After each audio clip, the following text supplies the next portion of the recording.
Welcome back, Lucid Dreamers. I am here with a new series of serial killers. And I want to start out with Ed Gein, the real life psycho, the one that the movie Psycho from Alfred Hitchcock is based off of. Also, Texas Chainsaw Massacre, The Silence of the Lambs, and even Hannibal. So let's get started. This is a picture of the family: George the father, Augustus the mother, Henry, which was Ed's eldest brother, and then, of course, we've got Ed over here on the end. Now, there's not a lot of research done on Henry's death, but, and to recap, a field caught on fire that they were working in, that being Ed and Henry. Well, Henry perished. And at first it was suspected, well, he burnt to death. He got caught up in the fire and couldn't get out. But later it would show that he had multiple head trauma. Even then, the police just wrote it off as an accident. And if you've seen the movie Psycho, new or old, redone or not, you're going to know that Augusta is the biggest person who made Ed into what he became. She would tell him that all women were impure except for her.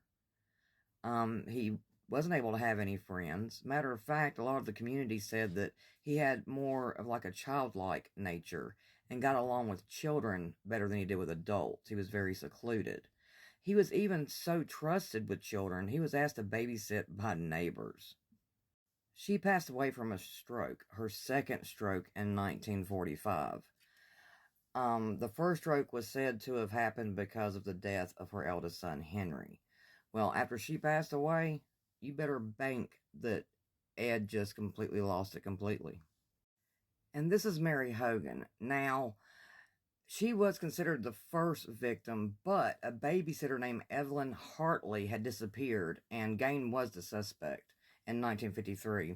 When he was questioned, he was beaten severely by the sheriffs, and even though he confessed, it got thrown out of court. But she would be found later once the police came to the house. Well, at least pieces of her.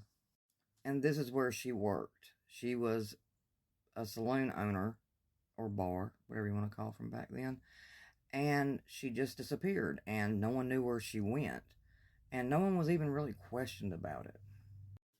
Now, this is Bernice Warden, and she worked at the local hardware store. Well, it just so happened the day that all the townsmen, which the population was, I think, under 600, if I'm not mistaken at the time, they went out to go hunting. It was one of their annual hunting days.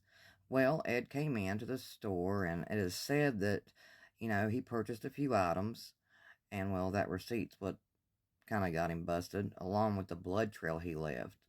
But it's, speculated that he had actually asked her out, and she had rejected him. So, what'd you hear where they found her at? And this is a picture of the Warding hardware store where he abducted Bernice.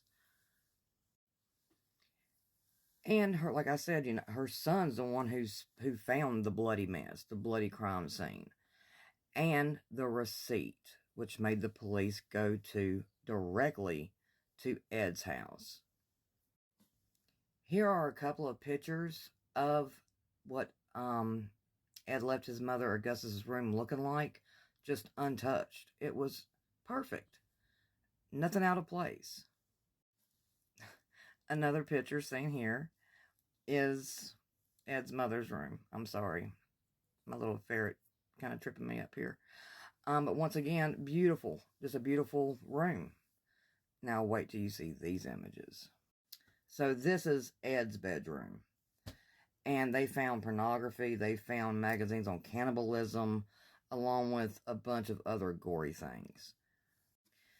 They even found this, and Ed told them that he collected shrunken heads from across the world.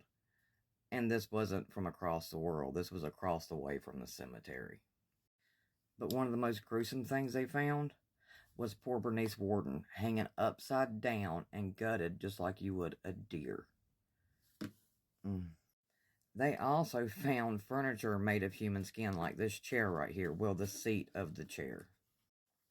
If you look closely, you can tell that it's made from human skin. And it's just deplorable. It really is. Along with this lampshade, also made from human skin. Now, there's a few images I could not put up here, you know. But for examples, they found a belt made of nipples. They found curtains made of skin. But the biggest yet, they found a skin suit. Now, of course, this is a drawing, a recreation of the skin suit, but it is said that he would wear it and he would dance around in the front yard, pretending to be his mother. Here's another image from the police of the kitchen.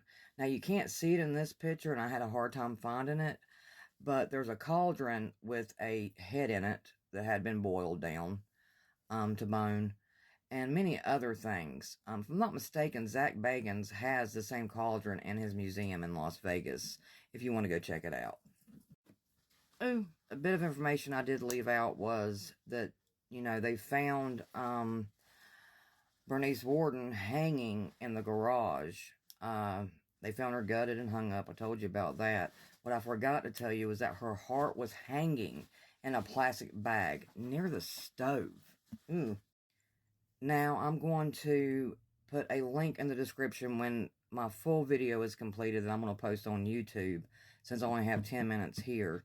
But also in the description, I'm going to post links where you can find even more information on him that is too descriptive for me to tell on here, you know, because of guidelines. Even though he was found guilty of reason of insanity, which meant he didn't go to jail. He went to a state mental facility. On July 26, 1984, he actually died of lung cancer in the mental facility. But this story, it has so many ups and downs, tosses and turns. It's really interesting. Like, and a lot of people don't realize who Ed Gein was. Everybody's always so hooked up on Ted Bundy, John Wayne Gacy, Jeffrey Dahmer. Well, this was way before they came along, so I thought this would be a good way to start out the series with Ed Gein. No one realizes how many horror movies, very popular horror movies, because of him spawned off. Like I said previously, you got Psycho, the Bates Motel. You've got the Texas Chainsaw Massacre. You've got Silence of the Lambs. And Hannibal. So he's really one of the original American serial killers who just went under the radar for years and years, only because he was a grave robber first, until he lost his beloved mother. And that's when he went completely depraved. Well, he probably always was like that, but, you know. Well, I really hope that you liked my little kind of summary that I could do in under 10 minutes about Ed Gein. Please follow and like, and please go visit my YouTube channel. You know, follow, like, subscribe. Anyway, until next time, my lucid dreamers, see you on the flip side.